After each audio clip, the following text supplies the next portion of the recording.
Hier soir, nous avons parlé de quoi encore? La nouvelle naissance en Jésus-Christ. La nouvelle naissance en Jésus-Christ. La nouvelle naissance en Jésus-Christ. Est-ce que quelqu'un qui était là hier soir peut nous faire un très bref résumé de ce qui a été vu à travers la Bible hier soir concernant la nouvelle naissance? Un très très bref résumé.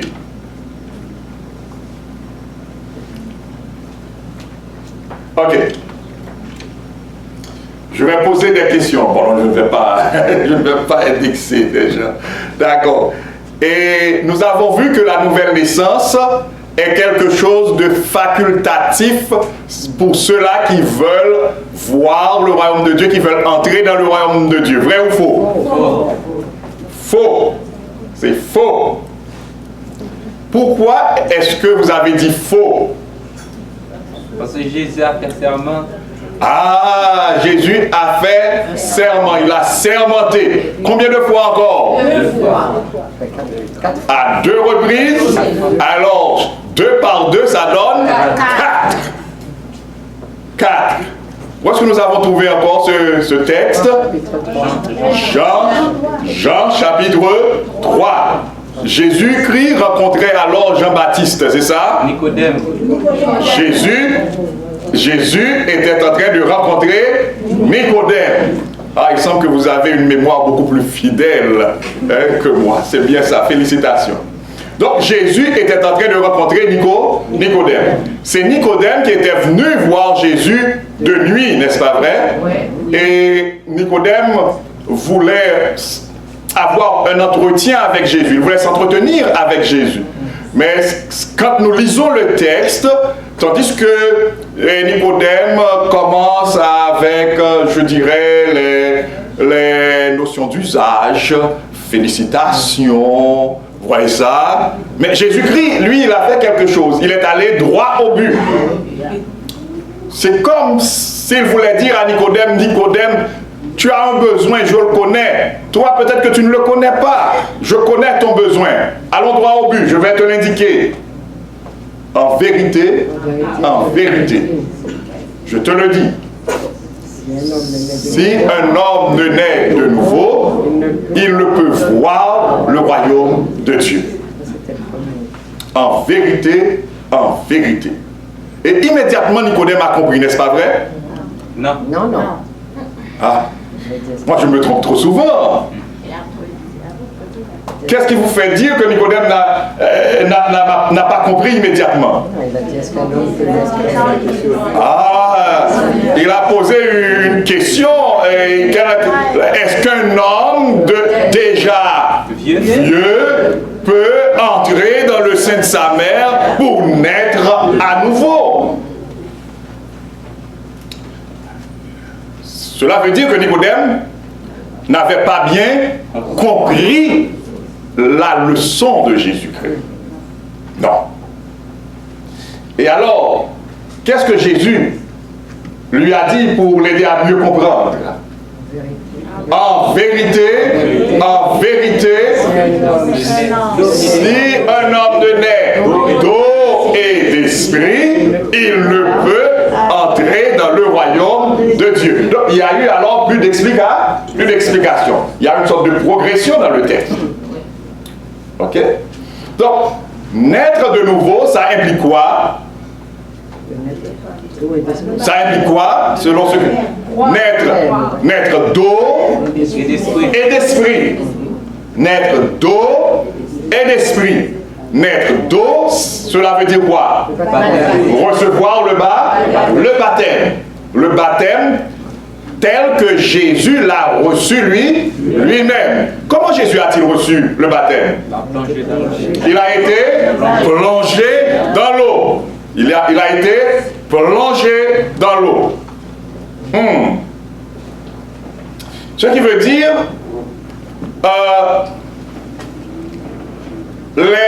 les enfants, nos enfants que nous avons présentés au temple sont aussi baptisés, ont été aussi baptisés. Qu'est-ce que vous pensez? Non. Non, c'est pas ça? Oh. Pourquoi? Et les enfants, et sur la tête desquels on a versé un peu d'eau et tout ça. Non.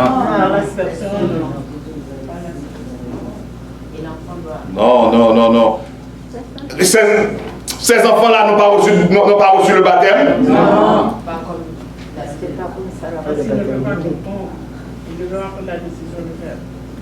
Oh. Mais pourquoi?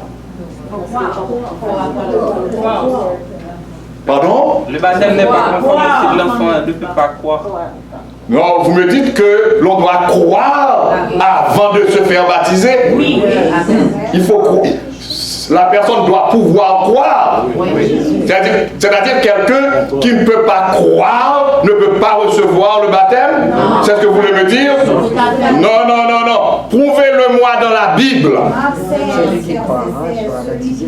Marc 16, verset 16. Ouvrez votre Bible. Je vais ouvrir la mienne pour voir si c'est vrai. Je vais ouvrir la mienne pour voir si c'est vrai. Marc 16, verset 16, c'est ce que vous m'avez dit? Oh, allons. Marc 16, verset 16. Marc 16, c'est Matthieu, Marc, Luc, Jean, c'est ça? Ok? Marc se trouve entre Matthieu et Luc. Marc 16, verset 16. C'est exactement ça. Ok? Je pourrais commencer à lire. Ok? Marc 16, verset 16.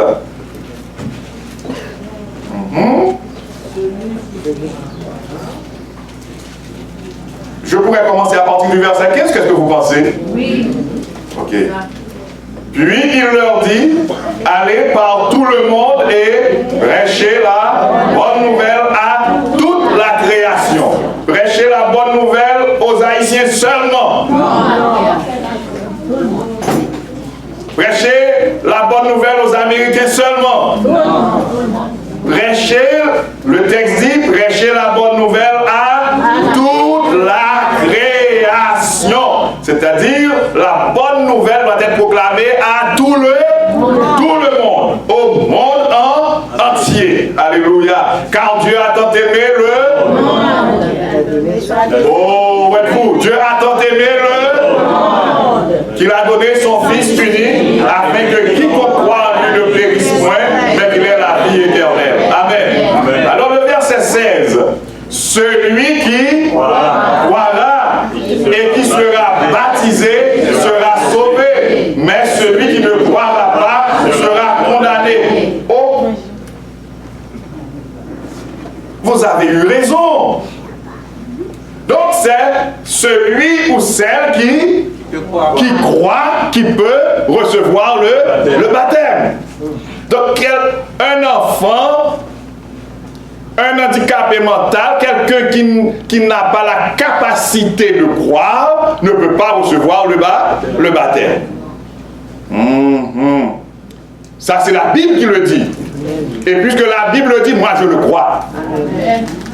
Est-ce que vous le croyez aussi? Amen. Parce que c'est la Bible qui le dit. La parole de Dieu est d'autorité absolue. La parole de Dieu est d'autorité absolue. Et nous avons expliqué le symbolisme du baptême. Le symbolisme du baptême. Quand on est plongé dans l'eau, cela veut dire que l'on est enseveli, on est enterré, on est mort pour le péché. C'est-à-dire qu'on n'existe plus pour le péché. On n'existe plus pour l'auteur du péché qui est qui? Satan, le diable. On n'existe plus pour le monde gouverné par Satan, pour le système dirigé par Satan. Et quand on sort de l'eau, d'accord, cela veut dire on est ressuscité, on est ressuscité avec Christ. On est ressuscité pour une vie nouvelle. On est ressuscité pour vivre non selon l'ancienne vie que l'on menait, mais pour vivre la vie du Christ. Alléluia. Amen. Et l'apôtre Pierre, dans Acte 2, verset 38, quand le jour de la Pentecôte, les gens ont dit à Pierre et aux autres apôtres, « Hommes, frères, que ferons-nous » Alors que ferons-nous pour être sauvés, sans doute? Alors, ils ont obtenu cette réponse, « Repentez-vous et que chacun de vous soit baptisé au nom de Jésus-Christ pour le pardon de vos péchés et vous recevrez le don du Saint-Esprit. » Amen. Et c'est exactement ce que Jésus voulait dire à Nicodème. Nicodème, tu dois recevoir le baptême de Jésus-Christ. Tu dois recevoir mon baptême. Vous tous, Nicodème, non seulement toi, Nicodème, mais tous les autres qui sont avec toi, tous les autres rabbins, les pharisiens, tous ceux-là qui veulent entrer dans le royaume de Dieu. Et je dirais aujourd'hui, nous tous, n'est-ce pas vrai? Les humains en général, nous tous qui voulons un jour voir Dieu, entrer dans son royaume, nous tous, nous devons faire la même chose. La même chose. Croire, comme l'apôtre Jean le dit bien, dans Jean chapitre 20, les versets 30 et 31, croire que Jésus est le Messie, le Fils de Dieu. Et ensuite, recevoir le baptême. Et quand on a fini de recevoir le baptême, Dieu, lui, qu'est-ce qu'il fera? Il fera descendre sur nous son Saint-Esprit. Et alors, ce sera la nouvelle naissance. Nous avons illustré la nouvelle naissance hier soir. Même si on était âgé de 80, de 90, de 100 ans, je ne sais, avec le livre de sa vie noirci de péché, quand on a accepté Jésus comme son sauveur, quand on s'est repenti et qu'on a confessé, excusez-moi, ses péchés à Dieu au nom de Jésus, eh bien, il se passe quelque chose. Il se passe quelque chose. La Bible nous dit, quand on a reçu le baptême, après tout cela, nos péchés sont pardonnés. Nos péchés sont pardonnés, excusez-moi. Nos péchés sont pardonnés. Qu'est-ce que cela veut dire? Cela veut dire que Dieu oublie tous nos péchés. Ça ne nous réjouit pas, mes amis, ça ne nous réjouit pas. Amen. Parce que remarquez bien, si l'on reste avec ses péchés, eh bien, on est déjà classé pour le châtiment éternel. Le châtiment du feu éternel. Parce que la Bible est claire. Le salaire du péché, c'est la mort. Romains 6, verset 23. Et tous ont péché. Tous ont péché. Personne ne peut se frapper la poitrine pour dire « Moi, je n'ai pas péché. Je ne sais pas pécher. » Je me rappelle un jour, je partageais l'évangile avec une jeune fille. Elle m'a dit, mais écoutez, moi, je n'ai pas volé, je n'ai pas pris le mari des autres, je n'ai pas tué, mais moi, pourquoi est-ce que tu veux me faire comprendre que je suis une pécheresse? Est-ce que cette sœur a eu raison? Romains 3, verset 23, tous ont péché et sont privés de la gloire de Dieu. Personne ne peut se frapper la poitrine pour dire « Moi, je n'ai jamais péché. » On n'a pas tué, on n'a pas volé, mais peut-être qu'un jour, on a menti. Peut-être qu'un jour, on a donné une demi-vérité. Peut-être qu'un jour, on a fait même un geste, mais c'était pour tromper, pour détourner l'attention de l'autre de la vérité. Donc, le péché est quelque chose de très facile pour l'homme. On pêche facilement. C'est pourquoi David a dit, Seigneur, pardonne-moi ce que j'ignore. Parfois, nous péchons même par ignorance. De telle sorte que personne ne peut se mettre à l'esprit qu'il ou qu'elle n'a jamais péché. Et c'est pourquoi, puisque nous sommes tous des pécheurs, tous nous avons besoin d'un sauveur. Et ce sauveur n'est que Jésus. Jésus et Jésus seul. Personne d'autre. Personne d'autre ne peut jouer ce rôle. C'est lui et lui seul. Car seulement son sang est efficace. Son sang et son sang seul est efficace pour laver les péchés de l'homme.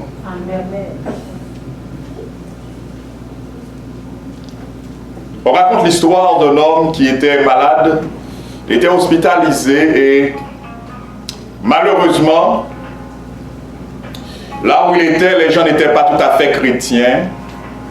Mais lui, il lisait sa Bible régulièrement. Et un jour, il a vu dans l'un des prophètes de la Bible que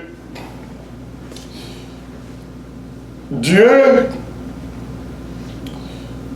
lui, il est miséricordieux, il est compatissant, lent à la colère, riche en bonté, en miséricorde, et il est prêt à pardonner les péchés de l'homme.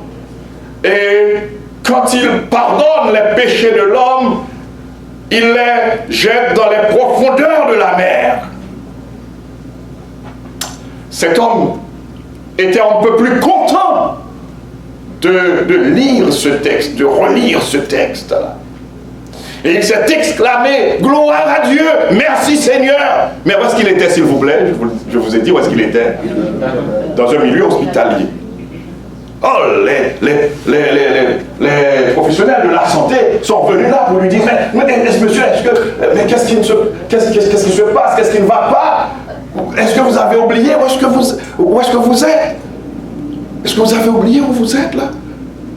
Et il leur a dit, oui, mais je viens de lire et ce texte du prophète là qui me dit que quand Dieu me pardonne, il prend mes péchés, il les jette dans les profondeurs de la mer. Et les gens lui ont dit, mais où est-ce que vous avez trouvé ça? Il a dit, mais c'est dans ma Bible. Je crois que c'est le prophète Jérémie qui l'a dit.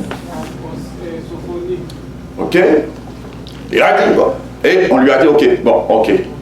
Donnez-moi votre Bible, monsieur. Ce livre-là vous porte à troubler la paix des gens. Alors, on lui a pris sa Bible. On lui a pris sa Bible et on lui a donné un autre livre, un livre de géographie, ce genre de choses pour l'aider. Là, bon, là, avec ça, il aurait moins de problèmes. Ah, bon. Et l'homme était en train de lire. Et il a découvert quelque chose. Il a découvert que dans la mer, il y a des endroits si profonds que même si on y jette, comment s'appelle encore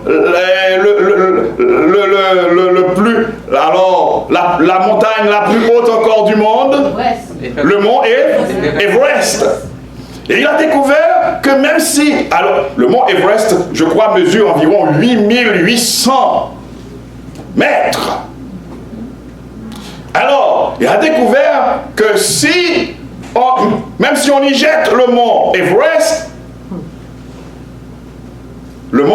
Everest sera immergé. Immergé. C'est pour dire combien c'est profond. C'est abyssal. c'est abyssal. Et c'est alors que l'homme s'est écrié encore plus fort pour bénir le nom de l'Éternel. Vous voyez pourquoi? Le prophète lui a dit que Dieu jette ses péchés dans les profondeurs de la mer. Mais quand il lisait le texte, il n'avait pas encore eu une bonne idée, une idée exacte des profondeurs de la mer. Mais maintenant, ce livre lui a donné une idée tout au moins beaucoup plus précise, beaucoup plus exacte des profondeurs de la mer. Et il a découvert que ça, quand Dieu jette ses péchés quelque part, eh bien, ça ne va plus revenir. Amen. Ça ne va plus revenir. C'est exactement ce que Dieu fait pour nous, bien-aimés. Vous n'avez plus besoin de vous lamenter sur vos péchés passés. Il vous suffit tout simplement de vous en repentir, les confesser à Dieu au nom de Jésus et confier votre vie à Jésus-Christ. Le passé est passé. Ne vous laissez pas tourmenter par un quelconque complexe de culpabilité. Quand Dieu pardonne en Jésus-Christ, il pardonne. Oh, je me rappelle l'histoire de cette femme-là, la femme adultère, vous connaissez très bien cette histoire. Et quand on a emmené cette femme auprès de Jésus pour la lapider, vous vous rappelez? Jésus s'est mis par terre pour écrire les péchés de tous les autres qui voulaient lapider la femme. Et vous vous rappelez ce qui s'est passé? Ils sont partis les uns après les autres. Et qu'est-ce que Jésus a dit à la dame? Toi, tu peux aller continuer à pécher. C'est ce qu'il lui a dit? Moi, je ne te condamne pas non plus. Quand Jésus a dit, moi, je ne te condamne pas, qu'est-ce que cela veut dire? Je te pardonne. Je te pardonne, très bien. Je te pardonne. Je te fais grâce. Alléluia. Je te fais grâce. Tu ne le mérites pas. C'est ça, la grâce. Tu ne le mérites pas. Tu as commis vraiment adultère. Tu ne mérites pas d'être en vie. Tu mérites vraiment la lapidation. Tu mérites d'être lapidé. Mais moi, je ne te condamne pas. Je te pardonne. Je te fais grâce.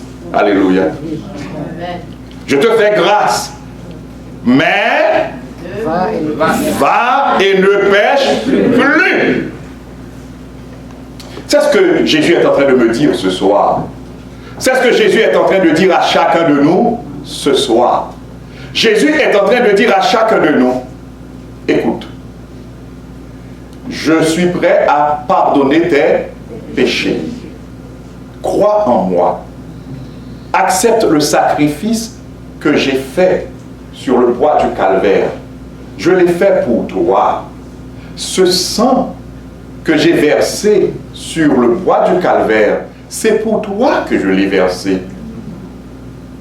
C'est pour toi. C'est ton sang qui devait être versé. C'est ta vie qui devait être éliminée. Et moi, j'ai accepté que ma vie s'élimine parce que moi, je peux la donner et la reprendre. J'ai le pouvoir de la donner et de la reprendre. Alors, j'ai donné ma vie pour toi, afin que toi, tu aies la vie éternelle. J'ai pris ta condamnation sur moi, afin que toi, tu aies la vie éternelle. C'est ce que Jésus est en train de nous dire ce soir. Il est en train de dire à chacun de nous, je te fais grâce. Accepte seulement mon sacrifice et je te fais grâce. Seulement,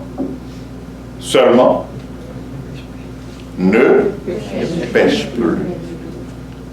Souvent, nous oublions cette dernière partie. Va, ne pêche plus. Va, ne transgresse plus la loi de mon Père. Parce que le péché, 1 Jean 3, verset 4, c'est la transgression de la loi. 1 Jean 3, verset 4. Vous voulez vous rafraîchir un petit peu la mémoire pour regarder. Ouais, 1 Jean 3, verset 4.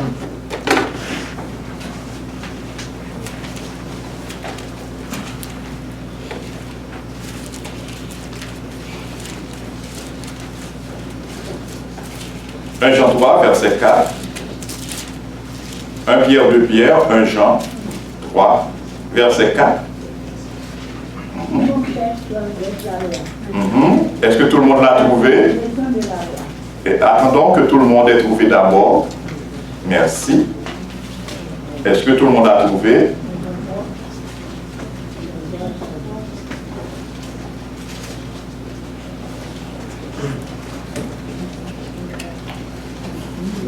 Oui.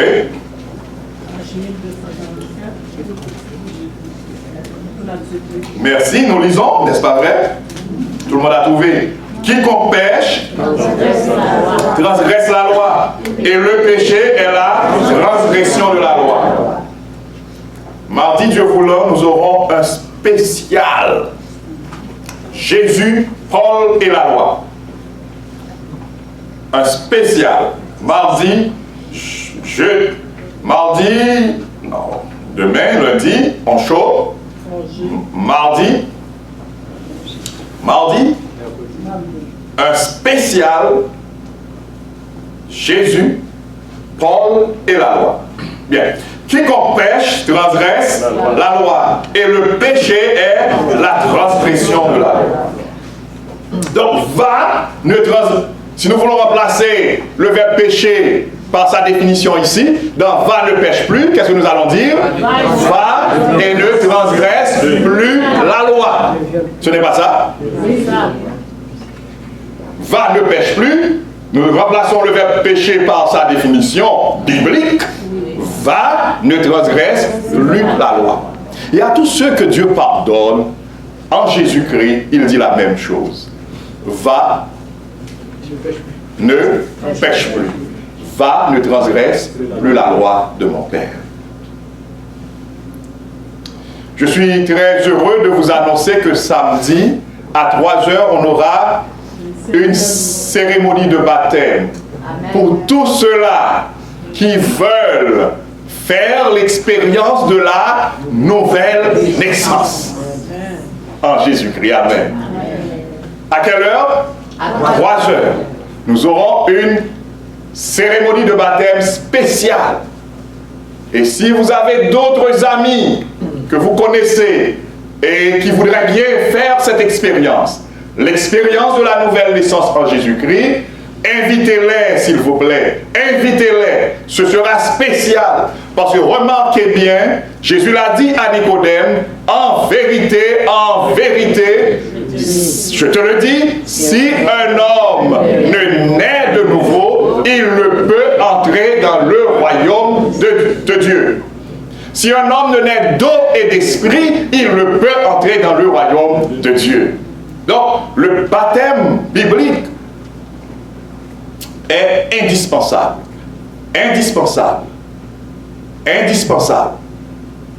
Pour tous ceux-là qui veulent entrer dans le royaume de Dieu.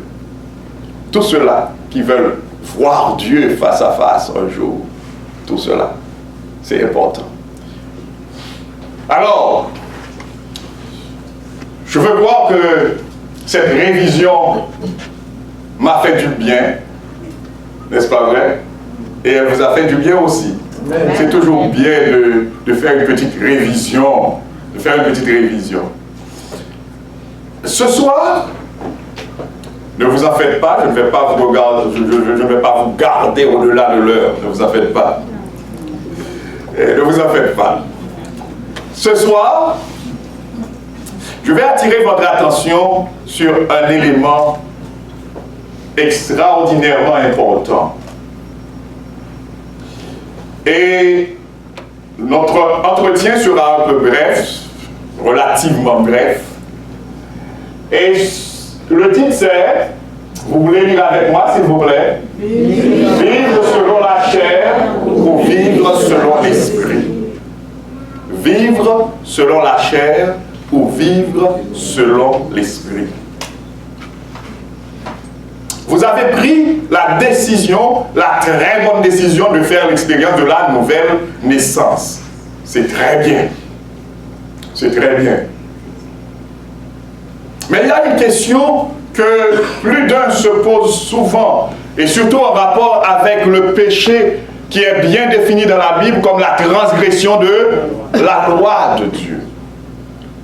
Il y a une question que je rencontre souvent quand je partage l'évangile, la bonne nouvelle du salut. La question c'est, mais monsieur, qui peut observer la loi de Dieu?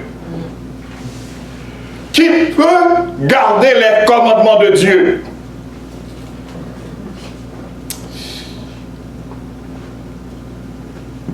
Souvent, pour ne pas dire toujours, je dis à mes amis qui me posent cette question, vous avez raison. Et on va voir qu'ils ont raison. Vous allez voir qu'ils ont raison. Et vous allez voir,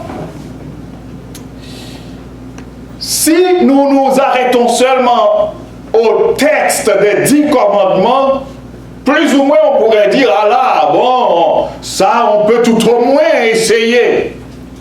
Mais quand on va, par exemple, dans Matthieu 5, 6, 7, là où Jésus amplifie la loi, ah, vous êtes d'accord? Toujours vous me corrigez, mais j'ai dit bien là, j'ai dit Jésus a amplifié la loi, vous êtes d'accord? Le sermon sur la montagne. Oui, à travers le sermon sur la montagne, vous êtes d'accord que Jésus, a vraiment amplifié la loi? Il a gonflé la loi, vous êtes d'accord? Ah. Ok. Est-ce que vous voulez me donner un exemple? Je vois l'un de mes amis là en train de sourire. Il veut me donner un exemple pour me montrer comment Jésus a amplifié la loi à travers le sermon sur la montagne. Jésus parle en disant, par exemple, que lorsqu'on regarde une femme pour la convoiter, Wow! on a déjà commis l'adultère. Wow! Est-ce que vous avez entendu? Alors le texte, le 7e commandement dit, tu ne commettras point d'adultère. Et Jésus va dire lui-même, écoutez, si vous regardez la femme avec une mauvaise vous avez déjà péché. Monsieur?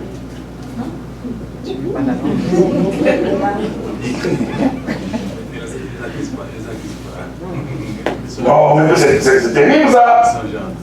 C'est terrible. Tu es avec la langue. Tu es avec la langue. Jésus dit, tu regardes, et si tu as une mauvaise intention, si tu regardes comme tu regardes une fleur, aucun problème. Mais si tu regardes comme tu regardes une fleur que tu voudrais cueillir, voire froisser, tu as déjà fait péché. Merci mon frère, merci. Ce qui veut dire avec Jésus, la loi, au lieu d'être détruite, la loi a été amplifiée, renforcée. Mais vous savez, la plupart de ceux qui se disent chrétiens ne comprennent pas ainsi les choses. Ouais. La plupart de ceux qui se disent chrétiens pensent que Jésus était venu abolir la loi. Moi, vous n'avez pas entendu parler de ces choses-là, que Jésus a aboli la loi. Mais oui. Mais ce n'est pas ce que Jésus a dit. Jetons un regard, et c'est dans Matthieu 5, à partir du verset 17. Voyons ce que Jésus a dit.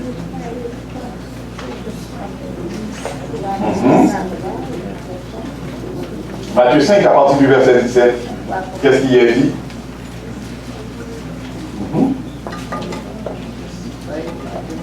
Le temps de trouver. Excellent.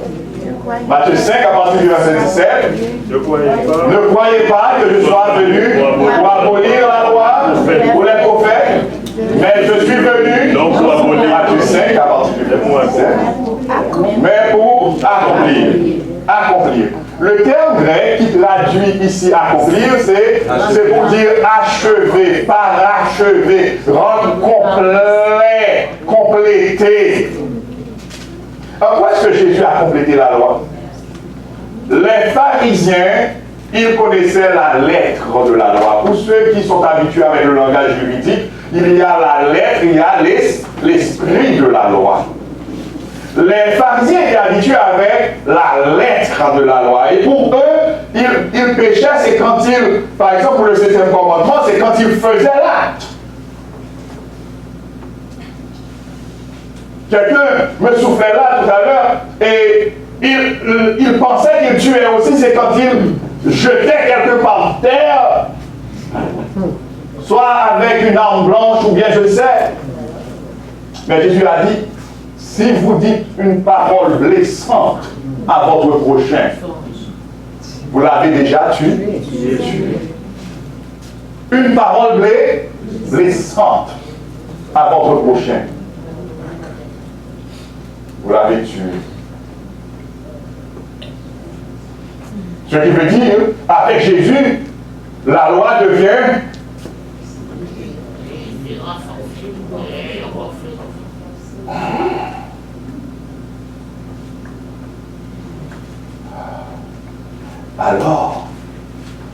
alors, tel que Jésus a expliqué la loi, il a fait pour plusieurs commandements. Remarquez que Jésus était venu pour nous apprendre comment bien observer les commandements de son Père. Il l'a fait pour tous les commandements, presque. Il l'a fait pour le 5e commandement. Parce que les pharisiens disaient, écoutez bien, dès que l'on dit, je crois que c'est dans Marc 7, dès que l'on dit que ce que l'on avait pour assister les parents est consacré comme offrande, et puis on laisse les parents là livrés à eux-mêmes dans la misère. Alors que le commandement dit honore ton père et ta mère. Jésus a dit aux pharisiens, écoutez, en le faisant ainsi, vous transgressez les commandements de mon père. Le texte dit, Moïse a dit, vous pouvez lire ça à la maison, c'est dans Marc 7. Moïse a dit, mais Jésus n'a pas dit, vous avez transgressé les commandements de Moïse, mais vous avez transgressé les commandements de mon Père, les commandements de Dieu. Moïse n'a pas de commandement. Dieu a confié à Moïse les commandements pour son peuple. C'est clair? C'est clair? Il a fait pour ce peuple. Et c'était le 7e commandement. Il a redressé. Il était venu pour ça, hein, dans le but de corriger. Il l'a fait pour le 4e commandement. Les gens pensaient que le sabbat, c'est comme un jour là, et si la personne est malade, qu'elle reste malade. Mais hypocrites qu'ils étaient, quand leur bœuf était tombé dans un trou, alors ils ont joué le tout pour le tout, ils ont tout fait ils faisaient tout ce qui dépendait d'eux pour tirer le bœuf du trou. Oui, pendant le sabbat. Alors c'est comme si le bœuf avait beaucoup plus de valeur, beaucoup plus d'importance que l'homme, que l'être humain. C'est alors que Jésus, il a pris son droit de créateur pour dire, écoutez, moi je suis le maître du sabbat.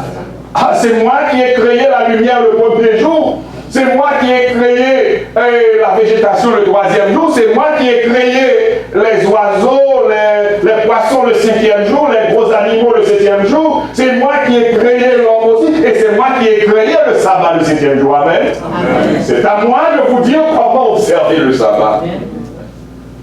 Alors, parfois il faut se saisir de son autorité. Il leur a rappelé aussi cette vérité essentielle. Le sabbat a été fait pour l'homme et non l'homme pour le sabbat. Le grec dit dia anthropon. La préposition dia plus accusatif nous donne à cause de. C'est-à-dire, le sabbat a été créé à cause de l'homme. Donc, si Dieu n'avait pas créé l'homme, il n'allait pas non plus créer le sabbat. C'est pour le bien de l'homme. Marc 2, verset 27 et 28. Donc, remarquez bien, avec Jésus, les commandements sont beaucoup plus larges. Et la grande question maintenant, qui peut observer les commandements de Dieu? On revient à notre question de départ. Qui peut observer les commandements de Dieu? Surtout comme Jésus les a expliqués là à travers les 4 évangiles. Romains 8, à partir du verset 7. Romains 8, à partir du verset 7.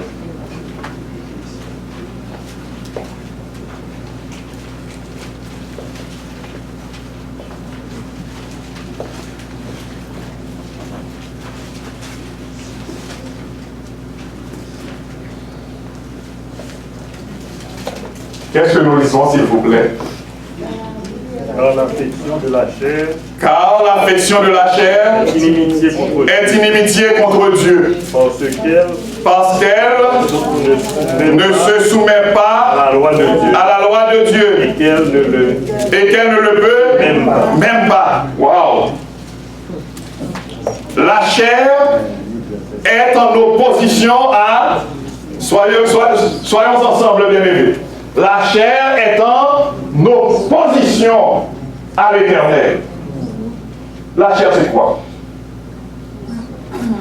Jésus a dit à Nicodème, ce qui est né de la chair est chair, ce qui est né de l'esprit est esprit. Ce qui est né de la chair est chair, ce qui est né de l'esprit est esprit. C'est quoi ça, la chair? La chair, c'est la matière. La chair, c'est l'homme avant la nouvelle naissance. C'est l'homme sans l'esprit de Dieu. La chair, c'est l'homme animal. L'homme sans l'esprit de Dieu. L'homme sans l'esprit de Dieu. C'est pourquoi Jésus a dit à Nicodème, ce qui est né de la chair est chair. Ce qui est né de l'esprit est esprit. C'est à partir de la nouvelle naissance que l'on a aussi la naissance spirituelle. C'est clair? Alors, la chair, c'est l'homme tel, alors que je dis l'homme, la femme aussi, hein, c'est l'être humain tel qu'il est sorti du sein maternel. La chair, souillée par le péché, est en opposition à Dieu. Et le texte dit, la chair est inimitié contre Dieu, l'affection de la chair est inimitié contre Dieu, parce qu'elle ne se soumet pas à la loi de Dieu. Et le texte dit, l'apôtre Paul, sous l'inspiration du Saint-Esprit de Dieu, va plus loin pour dire, la chair ne le peut même pas. Alors c'est dans ce sens que je dis souvent à mes amis qui me disent, mais qui peut observer les commandements de Dieu? Je leur dis, là, vous avez raison. Vous avez raison, parce que la Bible me dit que la chair ne peut pas observer, ne peut pas obéir à la loi de Dieu. La chair ne peut pas observer la loi de Dieu. Ce n'est pas ce que nous dit la Bible. La chair ne peut pas. La chair ne peut pas. Ce n'est pas moi qui le dis. C'est la Bible qui le dit.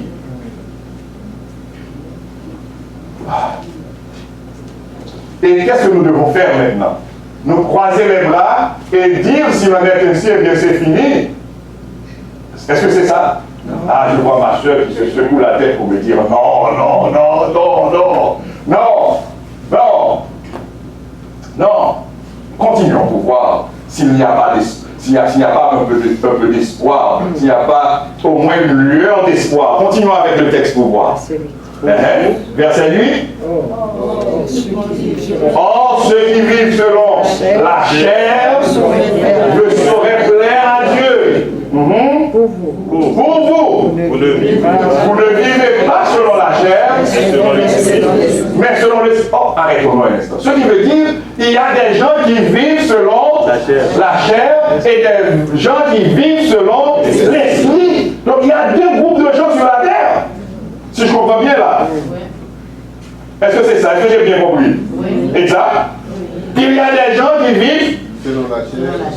Nous pourrions séparer les habitants de la terre en deux groupes.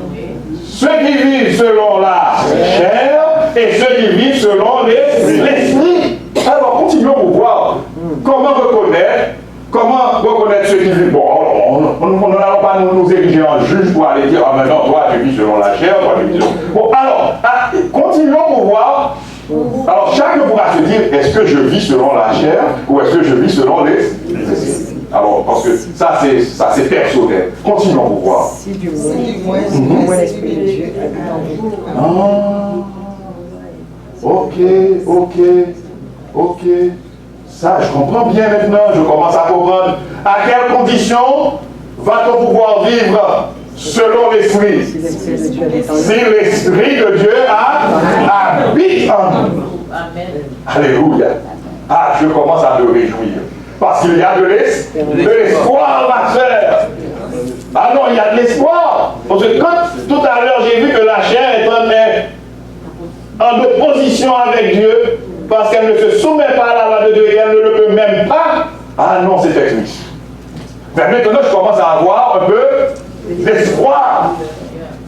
Oui, parce que quand Jésus habite en moi, je ne vis plus maintenant selon la chair, et maintenant je vis selon l'esprit. Et puisque je vis selon l'esprit, je vais vivre pour plaire à Dieu. Amen. Et dire que je vais vivre pour plaire à Dieu, c'est dire quoi selon le contexte ici? Comment? La chair ne pouvait pas faire quoi? Que dit le texte? Pourquoi est-ce que la chair est en inimitié? Pourquoi est-ce que la chair est en inimitié contre Dieu? Pourquoi? Elle ne se soumet pas à la loi de Dieu. Est-ce une bonne chose de ne pas se soumettre à la loi de Dieu? Non. Une très mauvaise chose. Quand on ne se soumet pas à la loi de Dieu, on vit dans le péché. Parce que le péché est la transgression de la loi de Dieu. 1 Jean 3, verset 4. Donc, la chair, telle que nous sommes sortis du sein maternel, nous ne pouvons que vivre dans le péché. Nous nous sentons bien dans le péché. Nous nous sentons à l'aise dans le péché. Ce n'est pas ça. C'est ce que dit la Bible. Ce n'est pas moi qui le dis. C'est ce que dit la Bible. Mais quand l'Esprit de Dieu habite en nous, l'Esprit de Dieu met en nous une sainte haine, un saint dégoût pour le péché. Alléluia. Et alors, au lieu de chercher à satisfaire nos propres désirs, nous cherchons à plaire à l'Éternel, à plaire à notre Dieu. Nous cherchons à obéir à la loi de Dieu. Je vais vous poser une question. Je sais que vous êtes très intelligent. Qui peut obéir à la loi de Dieu? Ceux qui vivent selon l'esprit. Ceux qui ont l'Esprit de Dieu. Est-ce que quand vous aurez à sortir de la salle, si quelqu'un vous dit il est impossible d'obéir à la loi de Dieu, est-ce que vous allez vous mettre d'accord avec cette personne? Non.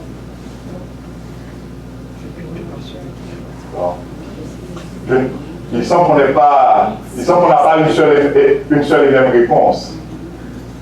La réponse n'est pas unanime. Donc, si on vit selon la chair, Quand vous vivez selon la chair, on n'a pas l'Esprit de Dieu en soi. Ok.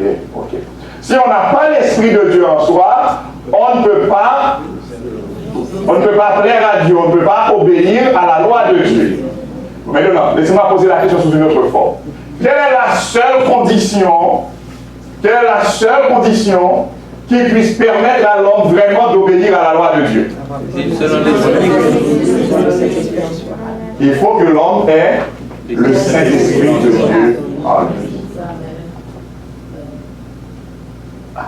Maintenant, je repose ma question. Qui est-ce qui peut observer la loi de Dieu?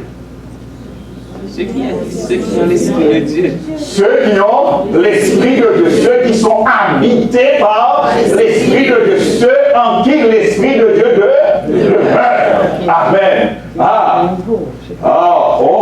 J'ai dit, ceux qui sont nés de nouveau. Amen. Ceux qui sont nés de nouveau, ils ont l'Esprit de Dieu en eux et ils peuvent maintenant obéir à la loi de Dieu. Si je comprends bien, sans l'Esprit de Dieu, tous mes efforts pour obéir à la loi de Dieu seront vains. C'est pas ça? Je peux grimacer. Je peux me tromper, penser que j'obéis à la loi de Dieu. Et pourtant, c'est faux. Obéir à la loi de Dieu comme Jésus lui-même obéissait à la loi de son Père, ça demande la présence du Saint-Esprit de Dieu en soi. Amen. Alléluia. Vous voulez lire pour moi le verset 14, s'il vous plaît? Vous voulez lire le verset 14? Alléluia. Tous ceux qui sont conduits par l'Esprit de Dieu sont fils de Dieu. Alors que les filles, que les femmes ne se sentent pas dérangées. La Bible est écrite au masculin, mais ce n'est pas. Ici, il ne s'agit pas que des hommes, il s'agit du genre humain en général, de l'être humain en général.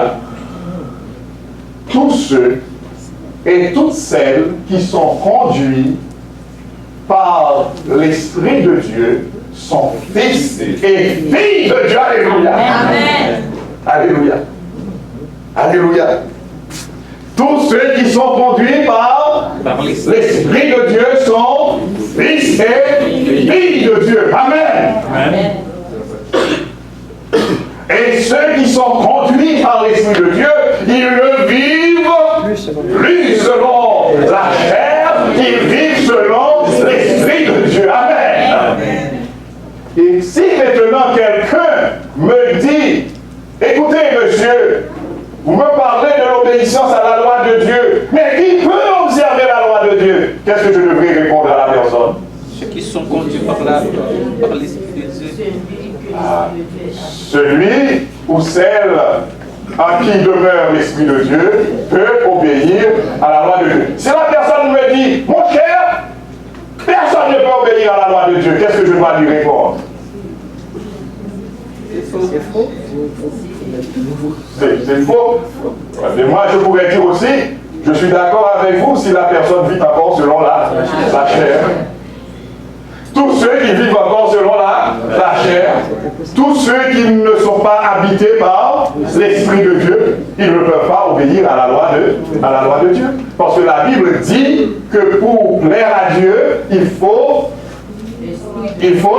être habité par l'Esprit de Dieu. Pour plaire à Dieu, pour obéir à la loi de Dieu, remarquez bien, le texte, Paul ici associe plaire à Dieu à l'obéissance à la loi de Dieu.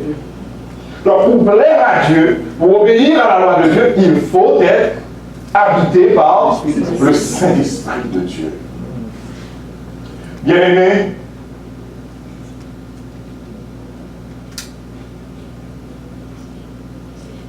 nous n'allons plus répéter qu'il est impossible d'obéir à la loi de Dieu. Il est impossible d'obéir à la loi de Dieu quand c'est la chair qui nous domine. Quand c'est la chair qui règne. quand on est sous la domination de la chair, quand on vit selon la chair. Mais quand on vit selon l'Esprit de Dieu, quand l'Esprit de Dieu nous habite, nous pouvons alors obéir à la loi de Dieu, plaire à Dieu. Amen. Amen. Parce que la volonté de Dieu, c'est que nous vivions pour sa gloire, pour son honneur. C'est pour plaire à Dieu que nous devons vivre, n'est-ce pas vrai? Amen. Nous devons vivre pour plaire à Dieu, dans l'obéissance à ses commandements, dans l'obéissance à sa loi. Mais à la vérité, il faut le dire, de par nous-mêmes, c'est impossible. Mais si l'Esprit de Dieu est en nous, c'est plus que possible. Amen. Amen. L'apôtre Paul a dit, je puis tout en celui qui me fortifie. Par la grâce de Dieu, grâce à la puissance du Saint-Esprit de Dieu en nous, nous pourrons obéir au premier commandement qui dit, tu n'auras pas d'autre Dieu devant ma face. Et non seulement dans le texte pour dire s'agenouiller devant des statues, etc., mais nous n'allons rien placer au-dessus de Dieu dans notre vie. Vous comprenez ça? Je peux ne pas avoir une statuette à la maison. Mais si le plaisir, si je donne la première place au plaisir dans ma vie, qu'est-ce qui est mon Dieu maintenant? Le plaisir. Tout ce qui occupe la première place dans ma vie est mon Dieu. La place de Dieu dans ma vie, c'est la toute première. Dès que quelque chose d'autre occupe la première place, ce quelque chose d'autre devient une idole. Alors vous comprenez, bien aimé, dans le contexte chrétien, obéir à la loi de Dieu, obéir au commandement de Dieu requiert la présence du Saint-Esprit de Dieu. Sans le Saint-Esprit de Dieu, c'est impossible. Alors je pourrais parler du premier, du deuxième, du troisième, du quatrième, du cinquième, du sixième, jusqu'au 10e commandement qui dit tu convoiteras. Tous les commandements de Dieu. Pour y obéir, cela requiert la présence du Saint-Esprit de Dieu.